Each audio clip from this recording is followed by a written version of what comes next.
खुदा यीशु मसीह का फजल आप सबकी ज़िंदगी पर बढ़ता रहे। मैं खुदा यीशु मसीह का शागिर्द उमर मैसी एक दफ़ा फिर आपके सामने मौजूद हूँ। और जैसा कि मैं पिछली वीडियोस में बता रहा हूँ कि एक्सीडेंट हुआ है, थोड़ा सा एक्सीडेंट के ताल्लुक से आपको बताता हूँ कि हम चाइनीज़ बॉर्डर पे थे और वापस आ रहे थे।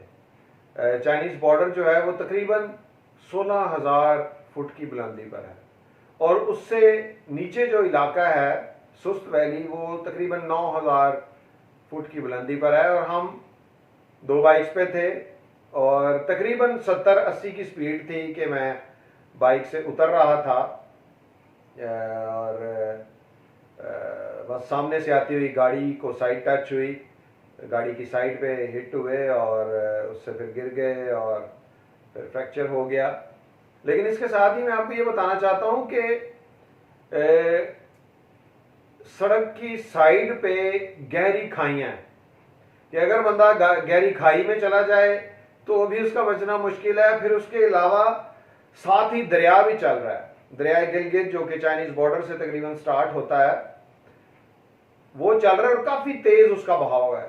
लेकिन जैसे मैं पिछली वीडियोस में भी बता रहा हूँ कि खुदा हमारा मुहाफिज है और खुदा ने बचा लिया, खुदा ने नई ज़िंदगी दी और खुदा ने किसी बड़े नुकसान से बचा लिया। खुदा ने तरबियत के लिए, क्योंकि खुदा का कलाम हमें ये सिखाता है कि अच्छा हुआ कि मैंने मुसीबत उठाई ताकि तेरे आइन सीख लूँ, और सब चीज़ें मिलकर हमारे लिए भलाई पैदा करती हैं। सो ये फ्रैक्चर हुआ और खुदा ने इसको हील किया, टूटी हड्डी जुड़ चुकी है और खुदा का शुक्र है कि स्वेलिंग भी नहीं है, दर्दे भी नहीं है और यीशु मसीह का फजल आप सबकी दुआओं से और ज़्यादा बढ़ चुका है। सो खुदा उनके शुक्रगुजार हैं। खुदा के पाक कलाम की तरफ आते हैं, अगली आयत देखते हैं एसेंशियल कमांडमेंट्स में से, कॉन्स्टिट्यूशन बुक में से, और एसेंशियल कमांडमेंट नंबर 30 है और इसका इंग्लिश तर्जमा पहले पढ़ते हैं। Out of the same mouth proceedeth blessing and cursing, my brethren these things ought not so to be. James 3:10। और इसका उर्दू तर्जमा देखते हैं।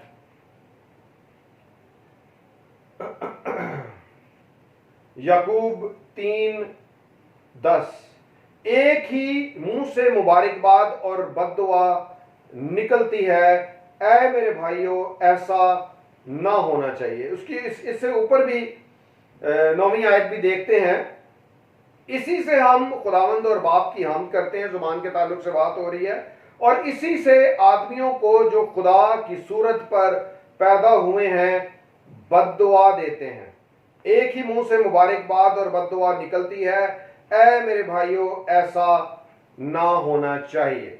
सो यहां पर हमारे लिए फर्ज हुक्म है कि ऐसा नहीं होना चाहिए, ये लाजमी तौर पर नहीं होना चाहिए। देखें, हम खुदावंद अपने आसमानी बाप की हमद और तारीफ और इबादत और प्रस्तिश अपने मुंह से करते हैं। इसी जुबान से हम इकरार करते हैं कि यीशु मसीह हमारा खुदावंद है, हमारा बादशाह है, हमारा नजात दहिंदा है। इसी जुबान से हम खुदा पाकरू को अपनी मदद के लिए पुकारते हैं कि खुदा पाकरू मेरी मदद कर। और खुदा का कलाम हमें यह सिखाता है कि यह बड़ी बरकत की बात है कि हम कायनात के खालिक खुदा को मुखातिब करते हैं। लेकिन इसके साथ साथ एक और काम इसी जुबान के साथ होता है कि नेगेटिव बातें डिलीवर होती हैं। लोग बहुत सी नेगेटिव बातें करते हैं, ठीक है।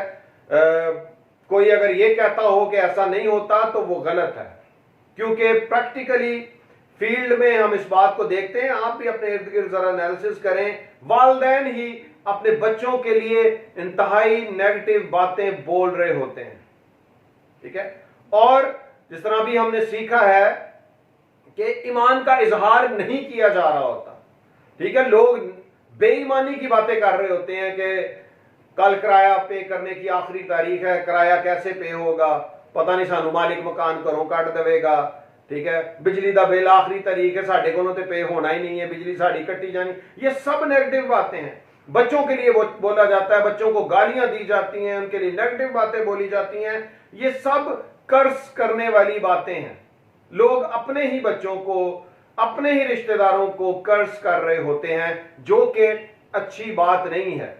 ठीक है, कलाम हमें ये कह रहा है कि हमें सिर्फ अच्छी बातें डिलीवर करनी है, खुदा के कलाम की बातें हमें डिलीवर करनी है। एक ही मुंह से मुबारकबाद और बद्दुआ निकलती है। ऐ मेरे भाइयों, ऐसा ना होना चाहिए, ऐसे नहीं होना चाहिए। ठीक है, कि लोग बहुत ज्यादा मुख्तलिफ मामलात में नेगेटिव बातें करते हैं।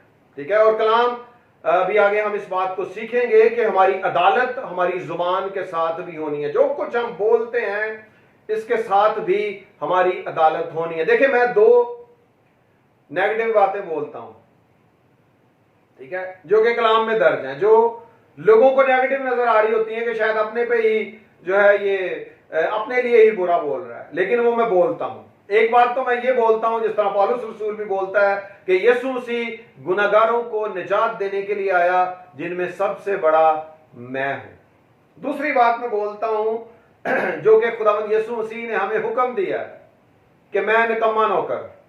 ठीक है, खुदावंद यीशु मसीह ने कहा कि तुम जब उन सब बातों की जिनका तुम्हें हुक्म हुआ तामील कर चुको तो कहो हम निकम्मे नौकर है। मैं अपने आप को निकम्मा नौकर कॉन्टिन्यूसली कह रहा होता हूं, जो कि मेरे लिए बरकत की बात है। आगे चलकर हम इस बात को सीखेंगे, ये बड़ी टेक्निकल बात है कि खुदावंद यीशु मसीह ने क्यों हमें ये हुक्म दिया। अदरवाइज नेगेटिव बातें करना, किसी के लिए कुछ बुरा बोलना, ये कर्ज करने के बराबर है।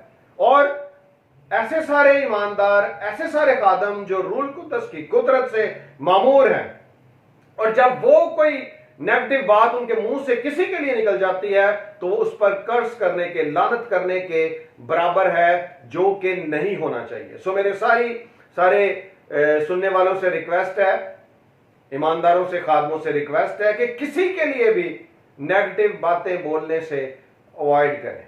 ठीक है, ये खुदा के कलाम की तालीम है, खुदा का कलाम हमें ये बात सिखा रहा है।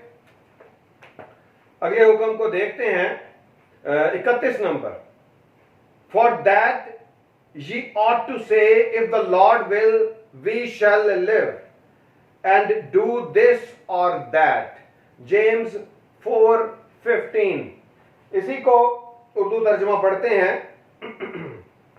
याकूब का ही खत है और उसका 4था बाब है और उसकी 15वीं आयत।